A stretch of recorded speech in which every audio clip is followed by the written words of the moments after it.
I want to show you what are some of the things that we're doing potentially incorrectly that is causing our coaching to fail, but then also how to do it the right way. One of the things that I noticed that I was doing incorrectly was that I was trying to fix things that weren't necessarily broken. I was trying to fix a teacher by saying, here, this is what you have to do, instead of realizing what their unique gifts, talents, and abilities were that they could leverage in order to make the impact that only they can make. What an effective coach does is not figure out, how can I change you to be like me, but how can I help you learn to leverage your uniqueness to make the impact that only you can. Our goal is not to make them the next best version of yourself or anybody else, but to help them be the very best version of themselves. Another reason why coaching fails is because there are too many priorities and too little clarity. Clarity allows you to know what things you need to say yes to and what things you need to say no to. I remember watching a movie back in the day. You probably heard of it before. It's called The Incredibles. And if you remember, the main character, his name was Syndrome. And his line, this is what I heard and I never forgot it. He said, because once everybody's a super, nobody will be. The whole reason why he was a villain, because he thought it wasn't fair that there were some people who were superheroes and some people who weren't. So he said, I'm going to make everybody a superhero. That way, everybody's a super and nobody will be. When everybody can fly, it's not going to be special to fly. When everybody can run fast, that's not going to be running fast. That's just going to be the pace at which we travel. When everybody's a super, nobody will be. And the same thing can be said about our priorities. Too many priorities means that we feel like everything has to be our thing. If everything is a priority, nothing is. If everything is something you have to get done, nothing is important. If everything matters, nothing matters. And oftentimes, one of the reasons why we struggle with coaching is because we look at all the tasks and all the things that we have to do, and everything is a priority. Everything is something that that has to have our attention. And one of the reasons why coaching fails is because some of us are being too scared to act because we're concerned about what somebody else thinks. And if we can be honest, you might be saying to yourself, oh, no, I don't care what anybody else thinks. But maybe your situation is not exactly like my situation. See, me, I had the fear of embarrassment, that people would say that I wasn't doing what I was supposed to do. Maybe your fear is a fear of rejection. I don't even want to bring this to the team. What if they say no? Maybe your fear is a fear of investment. Like, I don't want to spend money on this thing. What if it doesn't work out like how it's supposed to? Maybe your fear is the fear of being misunderstood. I tried this and it didn't go how it was supposed to go in my brain. What are they going to say? What are they going to think? Sometimes it's the fear that is holding us back.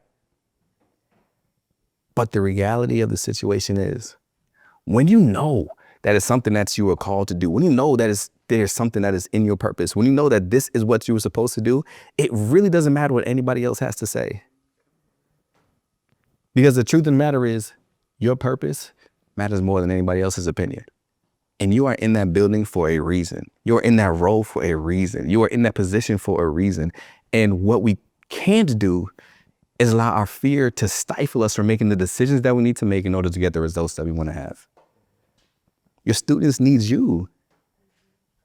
The staff in the building needs you. The school community needs you. And not the you that is afraid to make the decision that you need to make because you're worried about what somebody else has to say. They need the version of you that's walking in your purpose. Yeah, so I was at home with me and the kids. My wife had to work late, so I was at home with the kids, daddy duty. And after we had dinner, my son was like, Dad, can we have some candy? Obviously, the answer is yes, all right? So my son wanted a lollipop. He wanted the blow pop that has the gum on the inside of it. So I let him have it, let him have the lollipop.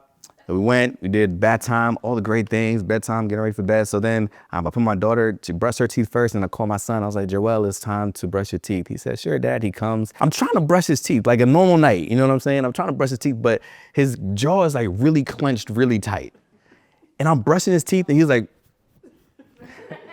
and I'm like, what are you doing, Joe? Like, I'm really trying to get it. And she wasn't letting me get it. And I tried again, and then I got a little frustrated. I was like, Joel, what are you doing? Like, why are you not allowing me to brush your teeth? What are you doing?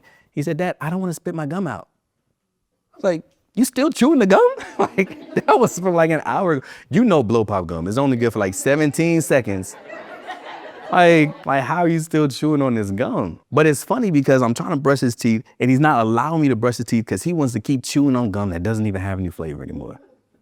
Sometimes it's really hard for us to give up the thing that is not working and keeping us stuck and keeping us right where we are because it's just familiar to us. It doesn't even taste good anymore.